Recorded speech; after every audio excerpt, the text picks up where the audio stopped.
আল্লাহর নবী সাল্লাল্লাহু আলাইহি সাল্লাম বলছেন, দুই ব্যক্তিকে আল্লাহ তাআলা জাহান্নাম থেকে উঠাবে, জাহান্নাম থেকে তুলে আনবে, তুলে আইনা মাঝখানে জান্নাত এবং জাহান্নামের মাঝখানে খালি জায়গায় রাখবে। রাখবার পরে মানে বসাইবার পরে, একবারে হাদিস এটা, বসাইবার পরে আল্লাহ আবার বলবে ওই দুইজনকে, যাও জাহান্নামে আবার ঝাঁপ দাও, মানে আবার যাও জাহান্নামে যাও। তো একজন এক দৌড়ে জাহান্নামের দিকে যাই, এই জাহান্নামে ঝাঁপ দিবে, আর আরেকজন আস্তে আস্তে হাইটা হাইটা দুই কদম হাঁটে আর পিছন দিকে আবার তাকা, আবার দুই কদম হাঁটে পিছন দিকে তাকা, এইভাবে একটু একটু করে হাইটা হাইটা জাহান্নামে গিয়া পড়বে। তো আল্লাহ তাআলা আবার দুইজনকে উঠাবে, এই দুইজনকে উঠাইয়া প্রথম জনরে বলবে, তুমি এরকম দৌড় দিয়া জাহান্নামে পড়ে গেলা কেন?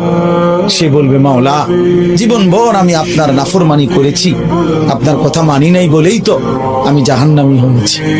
আজ যখন আপনি আমারে জাহান্নাম থেকে তুলে ওই মাঝামাঝি জায়গাতে রাখছেন, রাইকা আবার যখন কইছেন জাহান্নামে যাইতে, পড়তে, লাফ দিতে, তো এটাও তো আপনার একটা হুকুম।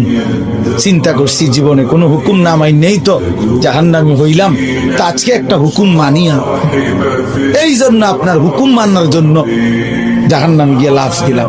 আল্লাহ বলেন, আমিও তোকে মাফ করে দিই, চা জান্নাতে। এইবার আল্লাহ তাআলা বলবে দ্বিতীয় জনকে, তুমি এরকম করলা কেন? তুমি কি তা জানে কিসের ভিতরে কি চাইলে? তো সে বলবে, মাওলা আমি তো জাহান্নামী, আমার আযাব তো হচ্ছিলই, তো আপনি যখন আমারে জাহান্নাম থেকে তুলে এই খালি জায়গায় আইনা বসাইলেন, আমি ভাবছি আপনার মায়া লাগছে, আমারে দয়া করবেন, আমি মনে করছি আমারে মাফ করে দিছেন বা মাফ করে দিবেন, এই জন্য উঠাইয়া আনছি। এখন আবার যখন আমারে জাহান্নামেই পড়তে কইছেন, যেন আমি একটু একটু আগাইয়া পিছন দিকে চাই, আপনি কোনো ডাক দেননি, আপনার মায়া জানি আবার লাগেনি কোনো, আপনি আমারে ডাক দেননি। তো আল্লাহ তাআলা বলবেন, বান্দা তোকেও মাফ করে দিন, যা তুইও আমার জান্নাতে।